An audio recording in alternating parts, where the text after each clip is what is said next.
প্রথম মানব মানবী আদম ও ইভের সন্তান কেইন ও অ্যাবেল। ঈশ্বরকে নৈবেদ্য হিসেবে আদম ইভের জ্যেষ্ঠ পুত্র কেইন দিল মাঠের এক মুঠো ফসল, আর অ্যাবেল দিল এক সদ্যজাত মেষ পালক। ঈশ্বর অ্যাবেলের নৈবেদ্যে সন্তুষ্ট হলেন, কারণ অ্যাবেল তার সর্বস্ব ঈশ্বরকে অর্পণ করেছিল। ক্রোধে, ঈর্ষায়, অপমানে অন্ধ হয়ে কেইন ছলনার আশ্রয় নিয়ে তার ভাইকে হত্যা করে, আর সেই কারণেই তার ওপর নেমে আসে ঈশ্বরের অভিশাপ। মানব সভ্যতার প্রথম হত্যাকারী হিসেবে আজীবন চিহ্নিত রয়েছে আদম পুত্র কেইন। এই গল্পটি বলে গির্জায় উপস্থিত সবার দিকে তাকালেন ফাদার। প্রশান্তিতে ভরে আছে তার দুটি চোখ, ঠোঁটের কোণে স্মিত হাসি। আজ রবিবার। স্বাভাবিকভাবেই এই দিন গির্জার প্রতিটি আসন ভরে যায় মানুষের ভিড়ে। বাইবেল থেকে নানান গল্প ও উদ্ধৃতির মাধ্যমে মানবিকতার আদর্শ ও সেই সঙ্গে প্রভু যিশুর দেখানো পথ একসঙ্গে মিলিয়ে দেওয়াই তার মতো মানুষের জীবনের একমাত্র উদ্দেশ্য। মানুষের সেবা করা, মানুষকে ভালোবাসা, মানুষকে ক্ষমা করা, আপন করে নেওয়া, এর অন্যথা কোনো কর্তব্য মানুষের নেই। আচমকাই ভিড়ের ভেতর থেকে কিছু একটা দেখে ফাদার মারাত্মক চমকে উঠলেন। তিনি কি দেখছেন? কেউ কি সম্ভব?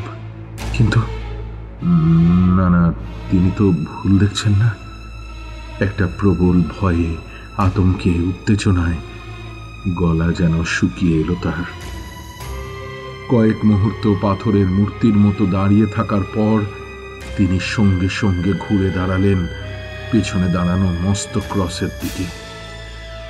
যিশুর শান্ত নীল বুজে আসা চোখের দিকে তাকিয়ে কাঁপা হাতে বুকে ক্রস আঁকতে আঁকতে অস্ফুট প্রার্থনা করতে লাগলেন তিনি। একটি শব্দ শোনা গেল না, কিন্তু ঠোঁট নড়া দেখে বোঝা গেল তিনি অত্যন্ত ভয় পেয়েছেন। ঈশ্বরের কাছে প্রার্থনা করছেন যাতে ঈশ্বর মানব জাতিকে রক্ষা করেন এক আগত ভয়াবহ পরিণামের হাত থেকে।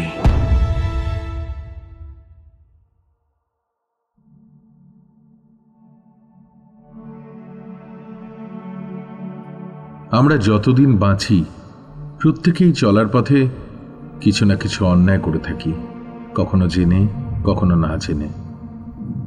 কিন্তু সেই অন্যায় যদি হয় বড় কোনো পাপ, বড় কোনো অপরাধ, যা ভেঙে চুরমার করে দেয় সৃষ্টির সমস্ত নিয়মকে, যদি তা ঈশ্বরের সাজানো পৃথিবীতে ডেকে আনে নরকের অভিশাপ, ঈশ্বর কি তাহলে সত্যি সত্যি আমাদের ক্ষমা করেন? কি মনে হয়? বিভা ক্যাফে ক্লাসিক্সে শুনবেন আজকের গল্প, জর্জ বার্নার্ড শর গল্প অবলম্বনে গল্প মৃত্যু নিশান। গল্প পাঠে অভিষেক।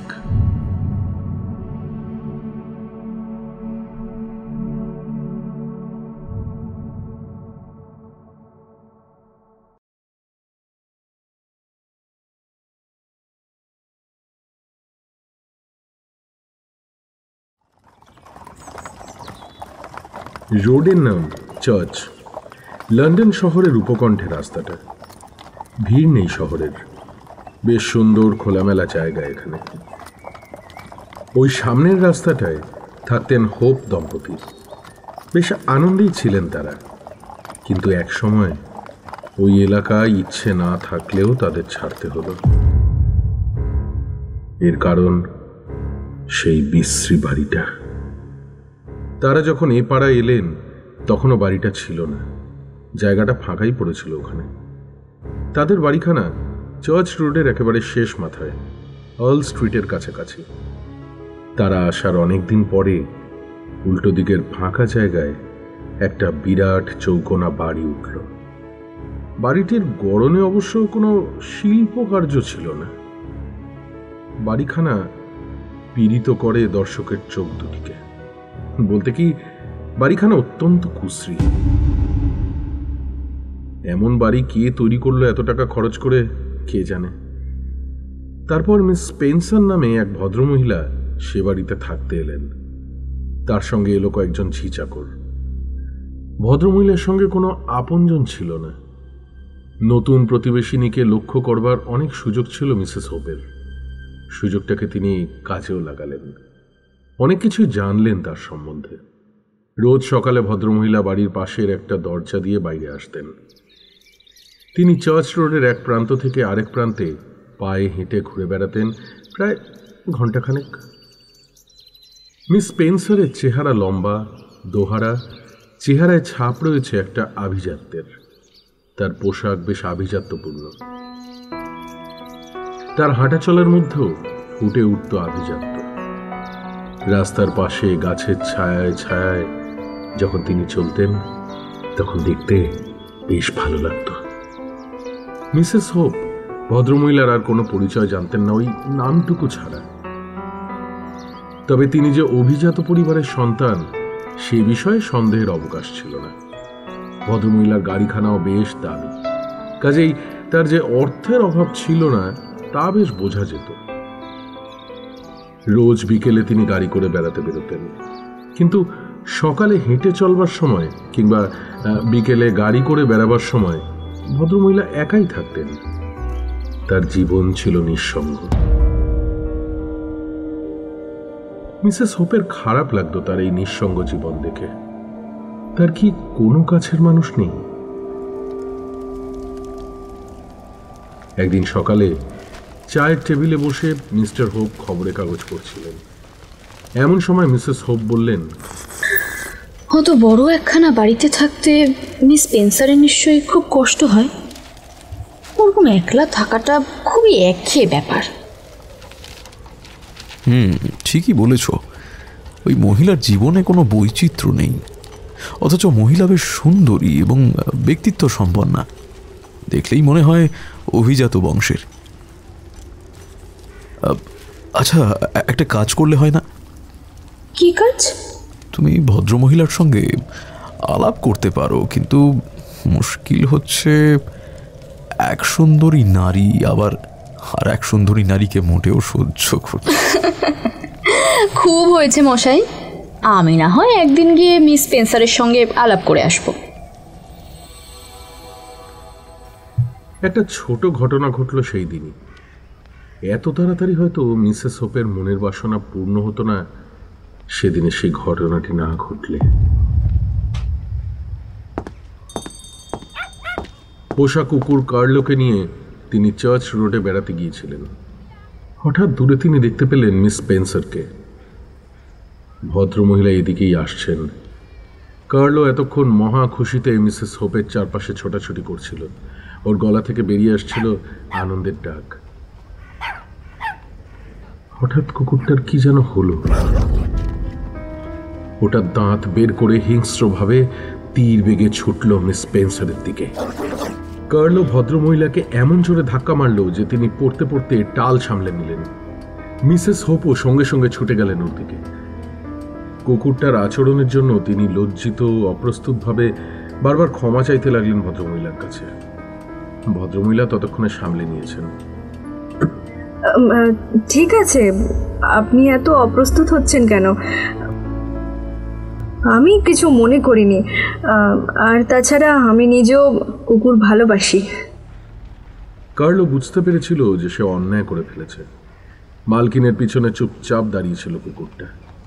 মিস স্পেন্সার ওকে আদর করবার জন্য হাত বাড়াতেই চাপা গর্জন করে পিছিয়ে গেল কুকুরটা। বেশ বোঝা গেল রেগে গিয়েছে। ওর এরকম আচরণের কারণটা ঠিক বোঝা গেল না। আপনার কুকুরটা তো বেশ সুন্দর। এ কথা বলে মিস স্পেন্সার আবার কার্লোর গায়ে হাত বোলাবার জন্য হাত বাড়ালেন, কিন্তু অবাক কাণ্ড, দাঁত বার করে কার্লো হিংস্রভাবে গর্জন করে উঠল। গায়ের সমস্ত লোম খাড়া হয়ে উঠল কুকুরটার। ওর আচরণে একই সঙ্গে ফুটে উঠল নিদারুণ ভীতি আর প্রচন্ড ক্রোধ। আপনার কুকুরটা দেখছি আমাকে ঠিক মনে হয় পছন্দ করছে না। আমি বুঝে উঠতে পারছি না ওর এরকম আচরণের অর্থ কি। আমরা পরস্পর প্রতিবেশী, আপনার সঙ্গে ওর এমন আচরণ করা মোটেই উচিত নয়। প্রতিবেশী? হ্যাঁ, আমি থাকি আপনার বাড়ির উল্টো দিকের বাড়িখানায়। ও আচ্ছা। এরপর মিসেস হোপ নিজের পরিচয় দিলেন। দু একদিনের মধ্যেই তার বাড়িতে যাওয়ার ইচ্ছা প্রকাশ করলেন।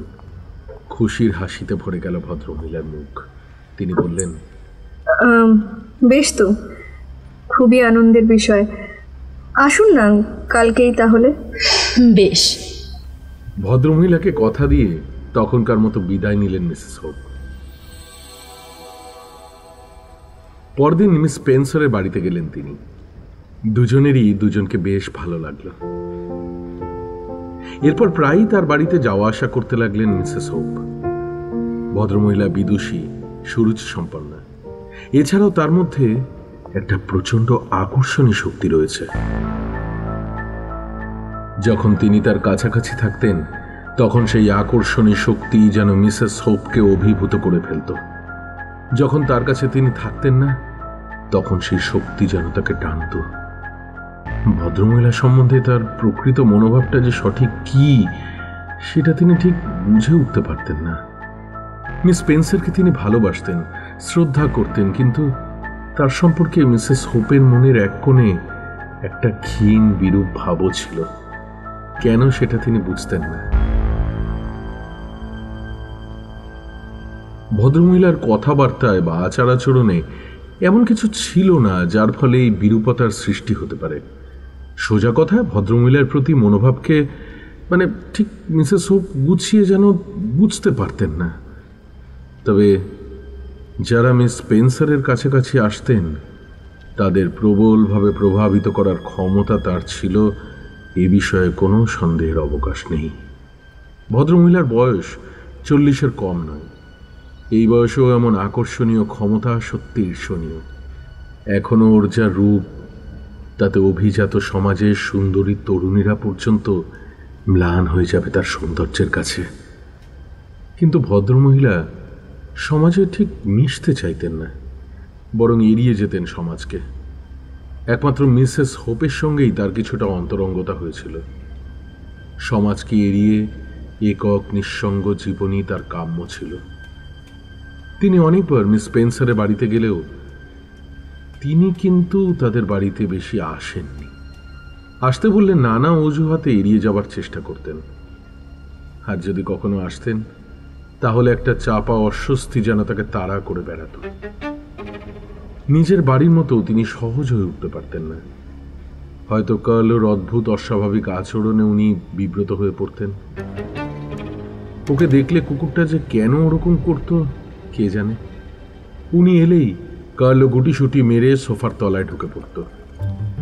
একবার ওকে দেখে কার্লো এমন করুণ আর্তনাদ করে উঠল যে মিস স্পেন্সার দস্তুর মতো ঘাবড়ে গেলেন। ভদ্রমহিলার মুখ ফ্যাকাশে হয়ে গেল।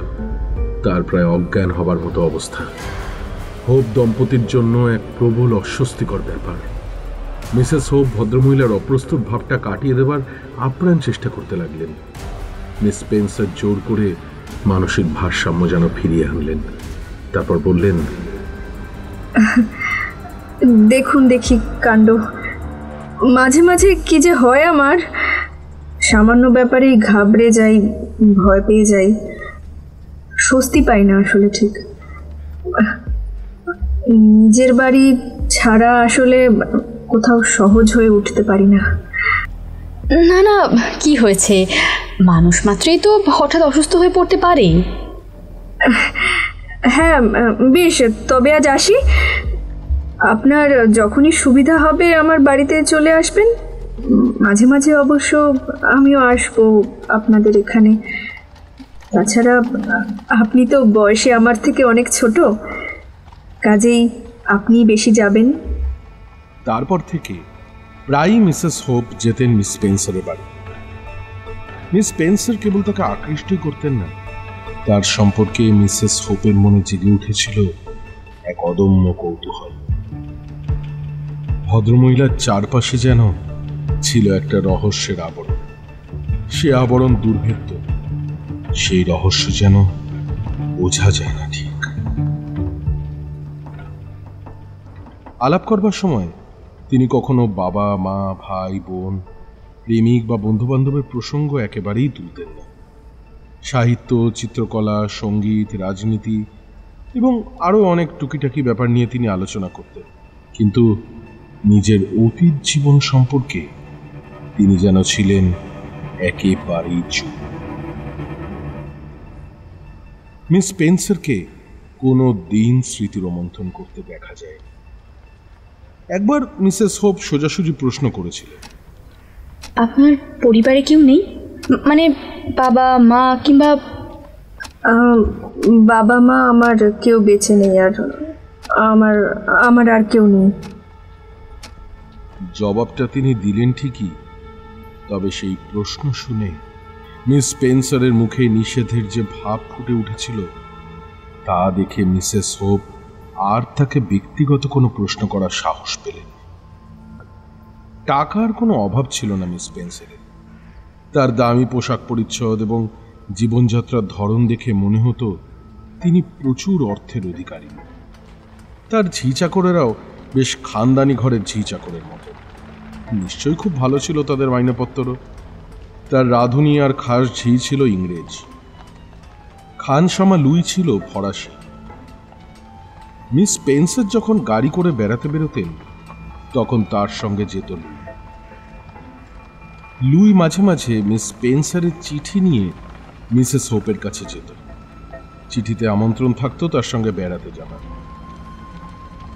হোপ দম্পতির কোনো গাড়ি ছিল না, ফলে ফাঁকা হাওয়ায় বেড়াবার লোভে মিসেস হোপ খুশি মনে সে আমন্ত্রণ গ্রহণ করত। একবার একটা ঘটনা ঘটল। একদিন বিশেষ কোনো কারণবশত মিস স্পেন্সারের আমন্ত্রণ প্রত্যাখ্যান করতে হলো মিসেস হোপকে। তাও একবার নয়, দুবার। উনি হয়তো তাকে অভদ্র ভাবছেন, এ কথা চিন্তা করে তিনি সময় করে ওনার সঙ্গে দেখা করতে গেলেন। তিনি ভাবলেন কেন দুদিন ওর সঙ্গে বেড়াতে যেতে পারেননি তা ভদ্রমহিলাকে ভালো করে বুঝিয়ে বলবেন। উনি নিশ্চয়ই বুঝবেন। তার সম্বন্ধে ওর মনে যদি কোনো বিরূপ মনোভাবের সৃষ্টি হয়ে থাকে তাহলে তারও অবসান হবে। তা মিসেস হোপ গিয়ে দেখলেন মিস স্পেন্সার যেন খুবই বিচলিত। একটা চাপা উত্তেজনায় তিনি যেন মানসিক ভারসাম্য হারিয়ে ফেলেছেন। মিসেস হোপ বলার চেষ্টা করলেন, I am extremely sorry miss Spencer. আসলে আমি জানেন, আমার বাড়িতে একজন ভদ্রলোক এসেছিলেন। কে এসেছিলেন বলুন দেখি অনুমান করে? মনে হয় গির্জার যাজক মিস্টার মার্শাল। ঠিক বলেছেন। যাজক মশাই বলেছিলেন যে এমন বড় বাড়ির লোকজনের সঙ্গেই তিনি নাকি দেখা করতে আসেন যারা তার গির্জার এলাকায় পড়ে। নিয়মিতই যান, কিন্তু কিন্তু আমার সঙ্গে আর মনে হয় তিনি দেখা করতে আসবেন না। আমার তো মনে হয় না। কেন? হ্যাঁ, কারণ আমি আমার মনের কথা বলেছি পরিষ্কারভাবে। এটা বলতেও ভুলিনি যে ধর্মের ব্যাপারে আমার নিজস্ব একটা মতামত রয়েছে। তাছাড়া আমি কোনোদিন গির্জায় যাইনি। যাজক মশাই কি বললেন? না, উনি খুব একটা কিছু বললেন না, তবে মনে হলো অনেক কথাই ভাবলেন। প্রতিষ্ঠিত মতের বিরুদ্ধে চিন্তা ভাবনা করা পুরুষ মানুষের পক্ষেই বিরাট অপরাধ, আর স্বাধীনভাবে চিন্তা করা মেয়ের পক্ষে তো এই অপরাধের কোনো মার্জনা নেই। কিন্তু ধর্মীয় ব্যাপারে তো আপনি প্রচলিত ধর্ম বিশ্বাসের বিরুদ্ধে নন। মিসেস হোপ একটু অবাক হয়ে বললেন কথাটা, কারণ তার স্পষ্ট মনে পড়ছে যে একাধিকবার তিনি মিস স্পেন্সারকে তাদের এলাকায় গির্জায় যেতে দেখেছেন। কিন্তু যদি উনি তা অস্বীকার করেন তবে আর কি বা বলবার আছে? আর তিনি বলতে যাবেনই বা কেন? এসব নিতান্তই তার ব্যক্তিগত ব্যাপার। এরপর যেদিন তিনি মিস স্পেন্সারে বাড়ি গেলেন তিনি দেখলেন তিনি বাইবেল পড়ছেন। গা এলিয়ে দিয়েছেন তিনি তার প্রিয় ইজি চেয়ারখানা, তার কোলে খোলা বাইবেল। মিস স্পেন্সার তাকে স্বাগত জানালেন। তার পাশের চেয়ারখানায় বসলেন মিসেস হোপ।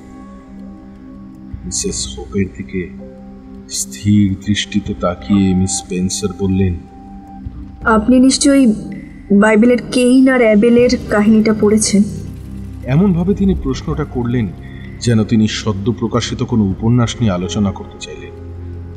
আদিম মানব মানবী আদাম আর ইভের পুত্র কেইন তার ভাই অ্যাবেলকে হত্যা করে। বাইবেলের এই কাহিনী কে না জানে? হ্যাঁ, নিশ্চয়ই পড়েছি। আচ্ছা, আপনি কি পৃথিবীর প্রথম খুনির মুখে যে কলঙ্ক চিহ্ন ফুটে উঠেছিল তার কথা কখনো ভেবেছেন? ভেবেছি মাঝে মাঝে। আপনার মত কি এই বিষয়ে? নির্লিপ্ত স্বরে প্রশ্ন করলেও মিস স্পেন্সারের কালো চোখের দৃষ্টিতে কেমন যেন এক বিষাদের গভীরতা, কেমন এক রহস্যময়তা। চূড়ান্ত সিদ্ধান্তে এ বিষয়ে আসা খুবই শক্ত। আমাদের জ্ঞান এতই সীমিত যে এ ব্যাপারে অনুমান ছাড়া আমাদের পক্ষে সম্ভব নয় অন্য কিছু করা।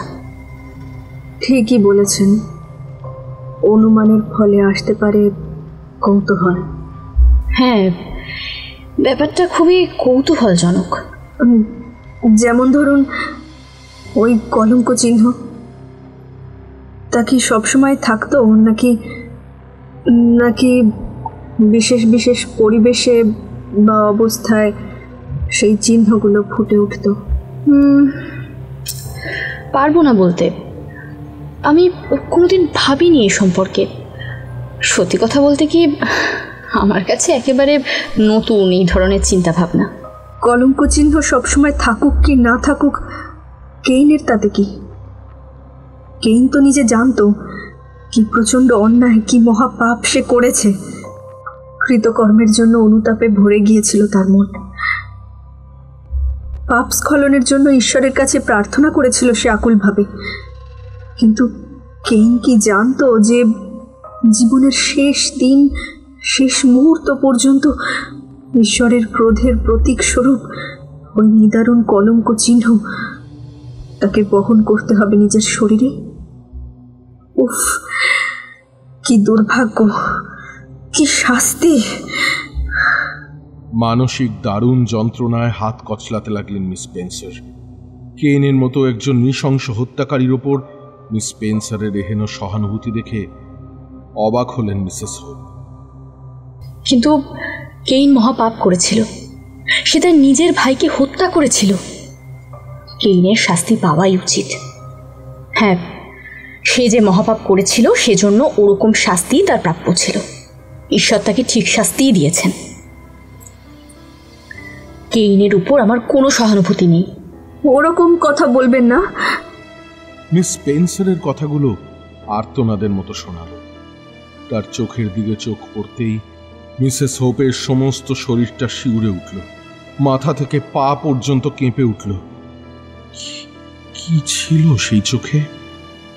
মিস স্পেন্সার মিসেস হোপের ভাবান্তর লক্ষ্য করলেন। মুহূর্তের মধ্যে আবার ফিরে এলো তার আগেকার শান্ত ভাব। ক্ষণিকের জন্য যেন একটা মুখোশ খসে পড়েছিল। হিংসা ছিল মানুষের প্রথম অপরাধের মূল। এই হিংসা প্রবৃত্তি আত্মপ্রকাশ করেছে মানুষের বিভিন্ন অপরাধের মধ্যে দিয়ে। হিংসা হলো মহা অমঙ্গল। মানুষের ওপর এই হলো শয়তানের প্রভাবের ফল। ঈশ্বরের সৃষ্টিকে নষ্ট করে দিতে চায় শয়তান। তার শ্রেষ্ঠ সৃষ্টি মানুষকে সে প্রলুব্ধ করে নানাভাবে। খুবই খারাপ ব্যাপারটা। মানুষ তার ভালোবাসার পাত্রপাত্রীকে খুন করবে আর হিংসাকে দেখাবে তুচ্ছ অজুহাত। এরকম কথা ভাবতেই তো খারাপ লাগে। একজন মানুষ তার ভালোবাসার পাত্রকেও খুন করতে পারে, এটা কি আপনি বিশ্বাস করতে পারেন না? না, আমি বিশ্বাস করি না কথা। কি? অসৎ প্রবৃত্তি মানুষের অশুভ কামনা জাগিয়ে তোলে। মানুষ অপরাধ করে অন্ধ আবেগের তাড়নায়। ভালোবাসা শেখায় আত্মত্যাগ। হিংসা নিয়ে আসে দুঃখ বেদনা। আর ভালোবাসা, যে মানুষ ভালোবাসে সে প্রিয়জনের সুখের জন্য নিজেকে বিলিয়ে দিতে পারে সম্পূর্ণভাবে। ভালোবাসা সবসময় সুখী করতে চায় প্রেমের পাত্রকে। প্রবল প্রলোভনের শক্তি যে কি প্রচণ্ড তা আপনি জানেন না। প্রলোভনের শিকার হয়ে মানুষকে যে কত খারাপ কাজ করতে হয়েছে, প্রলোভনের বশবর্তী হয়ে মানুষ যে কতটা নিচে নামতে পারে সেটা আপনার ধারণার বাইরে। মিসেস হোপ, আপনি খুব ভালো মানুষ, খুব সরল। আপনি এলে আমি ভীষণ আনন্দ পাই, সত্যি বলছি। ওখানেই শেষ হলো সেদিনকার মতো কথাবার্তা। কয়েকদিন পরে মিস স্পেন্সারের কাছ থেকে চিঠি নিয়ে খানসামা লুই এলো মিসেস হোপের কাছে। মিস স্পেন্সার জানতে চেয়েছেন সেদিন তিনি তার সঙ্গে গাড়ি করে বেড়াতে যেতে পারবেন কি। তাছাড়া লাঞ্চটা তার ওখানেই সেরে নিতে তার কোনো অসুবিধে আছে কিনা সে কথাও জানতে চেয়েছেন মিস স্পেন্সার। লাঞ্চে যেতে বা বেড়াতে যেয়ে তার কোনো অসুবিধে নেই লুইয়ের মারফত, সেটা জানালেন মিসেস হোপ। মিস স্পেন্সারের গাড়ি এসে দাঁড়ালো তাদের বাড়ির সামনে। বেলা প্রায় 12টার সময়। মিসেস হোপ তৈরি হয়েছিলেন। গাড়িটা আসতেই তিনি বেরিয়ে পড়লেন। লাঞ্চ সেরে গাড়ি করে বেরোলেন দুজন।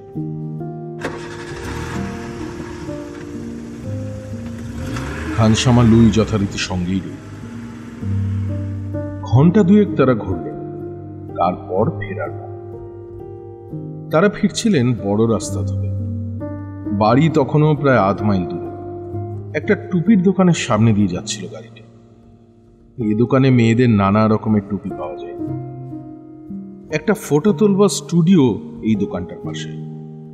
মিস স্পেন্সার গাড়ি থামাবার নির্দেশ দিল। গাড়িটা থামলো টুপির দোকানের সামনে।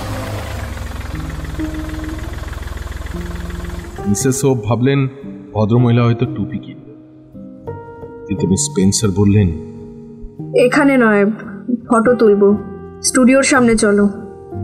স্টুডিওর সামনে গাড়ি থামল। খানসামা লুই নামলো দরজা খোলার জন্য, কিন্তু দরজা না খুলে হাতলে হাত রেখে সে চুপচাপ দাঁড়িয়ে রইল। ওর চোখে মুখে দুশ্চিন্তার ছাপ স্পষ্ট ফুটে উঠল। এক রাশ মিনতি ফুটে উঠল নিষেধের রেখা তার মুখে। মিস স্পেন্সারের দুটি চোখ যেন বিদ্যুতের মতো ঝলসে উঠল। দরজা খোলো। আদেশ অমান্য করা অসম্ভব সেই শীতল অথচ দৃঢ় কণ্ঠে। মিসেস হোপও নেমে পড়লেন গাড়ি থেকে। তিনি যেন স্পষ্ট শুনতে পেলেন লুইয়ের দীর্ঘ নিঃশ্বাস। সে মিসেস হোপের দিকে করুণ দৃষ্টিতে তাকাল। ওর ভাব দেখে মনে হলো লুই যেন কিছু বলতে চায় তাকে, কিন্তু সে কথা বলবার সাহস নেই। এর অর্থ কি?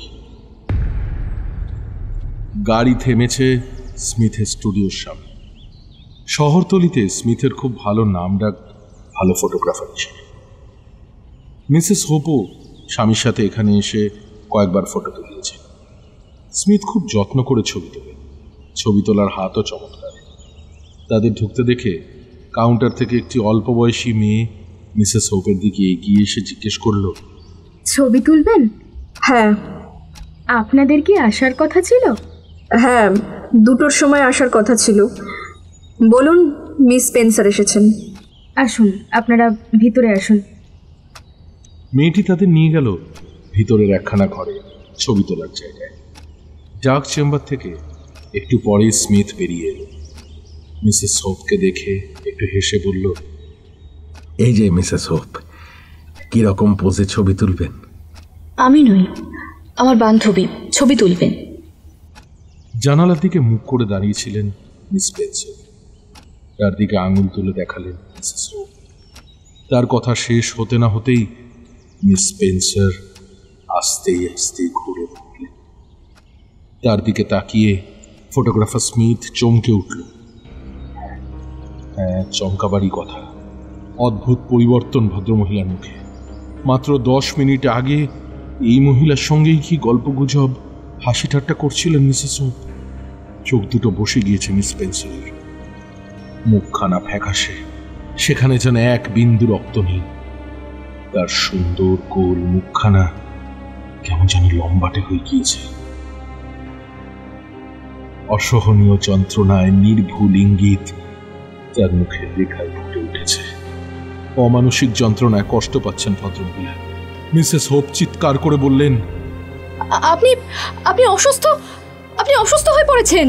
একটু জল, তাড়াতাড়ি একটু জল আনুন না কেউ, প্লিজ একটু জল।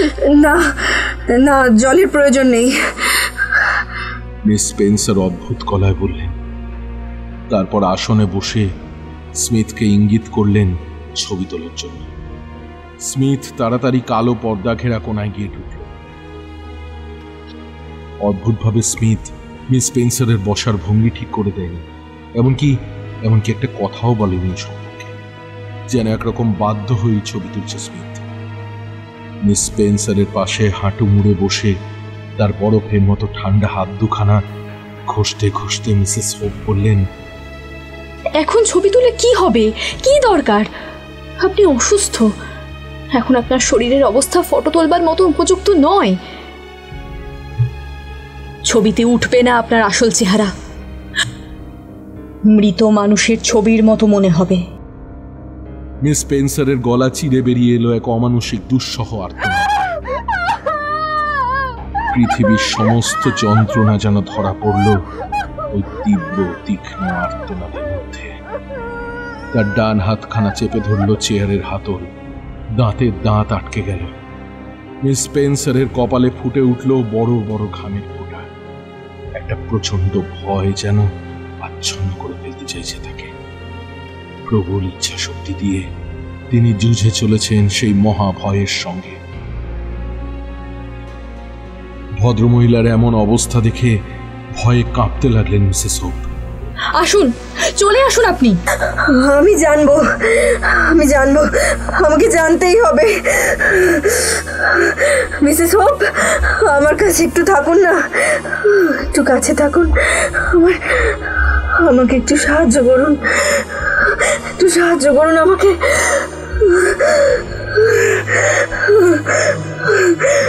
অনিচ্ছা সত্ত্বেও ভয়ে ভয়ে মিস স্পেন্সারের পাশে বসলেন মিসেস হোপ।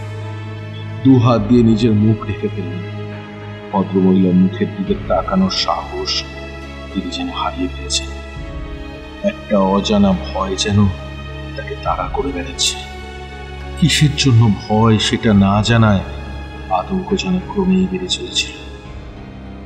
কেটে যাচ্ছে সময়, কারোর জন্য সময় বসে থাকে। কালো কাপড়ে ঘেরা জায়গাটার মধ্যে ফটোগ্রাফার স্মিথের পায়ের শব্দ শোনা গেল। সেই শব্দে চমকে উঠলেন মিসেস হোপ। স্মিথের গভীর, খুবই দুঃখিত ম্যাডাম, আপনার ফটো তোলা আমার পক্ষে অসম্ভব। একটা কথাও বললেন না মিস স্পেন্সার। চেয়ার থেকে উঠে নিঃশব্দে ঘর থেকে বেরিয়ে গেলেন।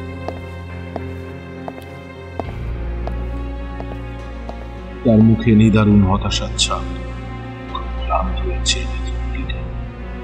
বাড়ি ফেরার পথে আর কোনো কথা হলো না দুজনের মধ্যে। হোপদের বাড়ির গেটের সামনে গাড়ি পৌঁছলে তিনি এই প্রথম মিসেস হোপকে জড়িয়ে ধরে আদর করলেন। তারপর বিষণ্ণ কণ্ঠে বললেন, বিদায় মিসেস হোপ, চিরবিদায়। জলে ভরে এসেছিল মিসেস হোপের দু চোখ। গলার ভেতর থেকে একটা কান্না বেরিয়ে আসতে চাইছিল। মিস স্পেন্সারের কথার অর্থ তিনি বুঝতে পারলেন না। কান্না ভেজা গলায় তাকে জিজ্ঞেস করতে পারলেন না কোনো কথা। ভদ্রমহিলা নিশ্চয়ই ঠিক সময় তাকে বলবেন সব কথা। সন্ধেবেলায় মিস্টার হোপ ফিরলে স্টুডিওতে যা ঘটেছিল তা তাকে সবিস্তারে খুলে বললেন মিসেস হোপ। একটি কথাও বাদ দিলেন। মিস্টার হোপ হালকাভাবে নিলেন না, বললেন, এটা কোনো গুরুত্বপূর্ণ ব্যাপার নয়, এ হলো স্নায়ুর দোষ। খেয়ালি মনের উৎকৃষ্ট কল্পনা বিলাসও বলা যেতে পারে একে। কখনো না। তুমি যদি মিস স্পেন্সারের পরিবর্তিত ভয়ঙ্কর মুখখানা দেখতে, তাহলে কিছুতেই এরকম কথা তুমি বলতে পারতে না। মিসেস হোপের কথা শেষ হতে না হতেই পরিচারিকা এসে জানালো ফটোগ্রাফার মিস্টার স্মিথ এসেছেন, তিনি নাকি দেখা করতে চান। পরিচারিকাকে তিনি বললেন স্মিথকে ভেতরে নিয়ে আসতে। স্মিথ ঘরে এলে তাকে দেখে মিস্টার হোপ বললেন, এই যে মিস্টার স্মিথ, আপনার স্টুডিওতে আজকে নাকি কি সব রহস্যময় অদ্ভুত ব্যাপার ঘটেছে। একেবারে ঘাবড়ে গিয়েছেন আমার স্ত্রী। তাতে অবাক হব না, কারণ আমি নিজেও ঘাবড়ে গিয়েছি। মিসেস হোপের সঙ্গে যে মহিলা আজকে আমার স্টুডিওতে গিয়েছিলেন তার সম্বন্ধে কিছুই জানি না আমি। ভদ্রমহিলা যদি মিসেস হোপের বান্ধবী হন, তবে এই কথা বলতে আমি বাধ্য হব যে ভদ্রমহিলা ঠিক স্বাভাবিক নন। কোন একটা অবিশ্বাস্য অদ্ভুত ব্যাপার জড়িয়ে আছে ওর জীবনের সঙ্গে। হয়তো হয়তো ব্যাপারটা অলৌকিক, অতি প্রাকৃত। এরকম ধারণার কারণ? না, ছবি তোলা সম্ভব হয়নি ভদ্রমহিলার। শুধু এই কারণেই আপনার এরকম ধারণা হলো? না না, শুধু আজকের ব্যাপারে নয়। মিস স্পেন্সারকে আমি আগেও দেখেছি। 5 বছর আগে আমি একটা বিখ্যাত কোম্পানির ফটোগ্রাফার ছিলাম। উনি ফটো তুলবার জন্য সেখানে গিয়েছিলেন। আমি ওর ফটো তুলতে পারিনি অনেক চেষ্টা করেও। ভদ্রমহিলার ছবি তোলা যে অসম্ভব সে কথা তখন ওকে জানিয়েও দিয়েছিলাম। অসম্ভব কেন? কারণ অসংখ্য দাগে ভরা প্রত্যেকটা নেগেটিভ। ভদ্রমহিলা জানালার দিকে মুখ করে দাঁড়িয়েছিলেন, কাজেই তার মুখটা আমি প্রথমে দেখতে পাইনি। কিন্তু উনি যখন ঘুরে আমার দিকে তাকালেন তখন দেখলাম একখানা শঙ্কাবিহ্বল মুখ। দেখেই ওকে চিনতে পারলাম। আমি যথাসাধ্য চেষ্টা করলাম ফটো তুলবার জন্য, কিন্তু সে চেষ্টা বৃথা। কেন? কি হলো? সেই ফল একই রকম। তবু আপনাদের দেখাবার জন্য আমি এই দুখানা নেগেটিভও প্রিন্ট করে এনেছি। দেখুন দেখুন ফল কি হয়েছে দেখুন। আপনি আগে দেখুন মিস্টার হোপ। ব্যাগের ভেতর থেকে দুখানা ফটো বের করে মিস্টার স্মিথ মিস্টার হোপের হাতে দিলেন। মুহূর্তের মধ্যে মিস্টার হোপের মুখের চেহারা পাল্টে গেল ফটো দেখে। প্রচন্ড কৌতূহল আর উৎকণ্ঠায় মিসেস হোপ যেন ফেটে পড়ছিলেন। তার আর তর্সই ছিল না। তিনিও ফটোগুলির দিকে তাকালেন এবং সঙ্গে সঙ্গে আঁতকে উঠলেন। কি দৃশ্য তিনি দেখছেন! তার সমস্ত শরীরটা দারুণ আতঙ্কে থরথর করে কাঁপতে লাগল। সমস্ত ছবি দাগে ভরে গিয়েছে, প্রতিটি দাগে মুখের ছাপ একটি করে। হ্যাঁ, কোনো ভুল নেই, পরিষ্কার মুখের ছাপ, নিখুঁত ছাপ। আর সেই ছাপ মৃত মানুষের মুখে। দারুণ আতঙ্কে শিউরে উঠলেন মিসেস হোপ। তার চারপাশ যেন দুলে উঠল। অন্ধকার, অন্ধকার, পুঞ্জ পুঞ্জ অন্ধকার শুধু চারপাশে। জ্ঞান হারানোর আগে তিনি দেখলেন চারপাশ থেকে অন্ধকারের মহাসমুদ্র যেন তাকে গ্রাস করার জন্য ছুটে আসছে। তারপর তার আর কিছু।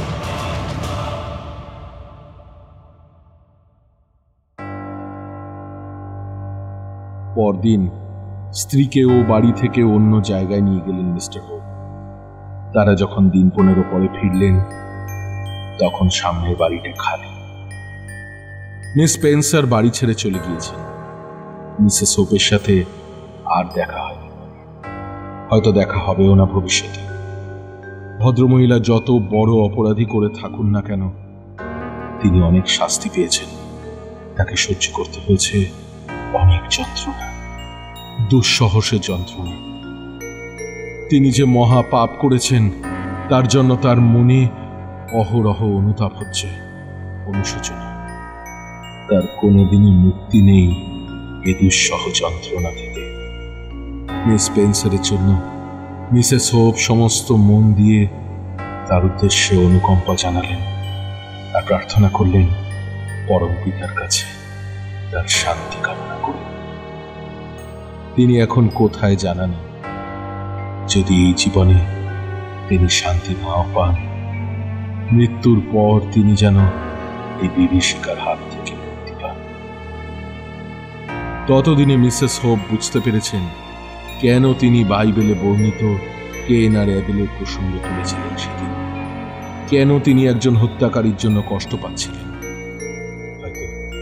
হয়তো যৌবনে করা কোনো অপরাধের তিক্ত স্মৃতি তাকে তাড়া করে বেড়াচ্ছিল।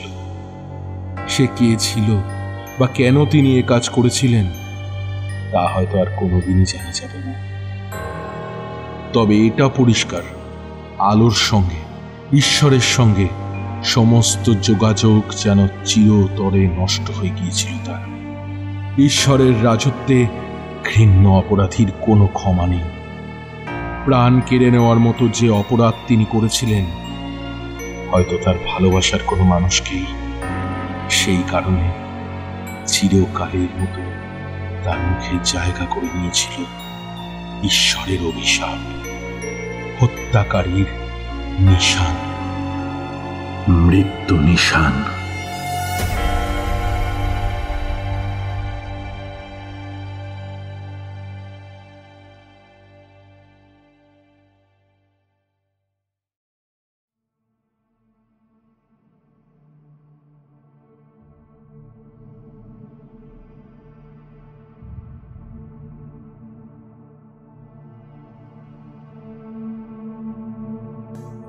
এতক্ষণ শুনছিলেন আমাদের আজকের গল্প, জর্জ বার্নার্ড শর গল্প অবলম্বনে গল্প মৃত্যু নিশান।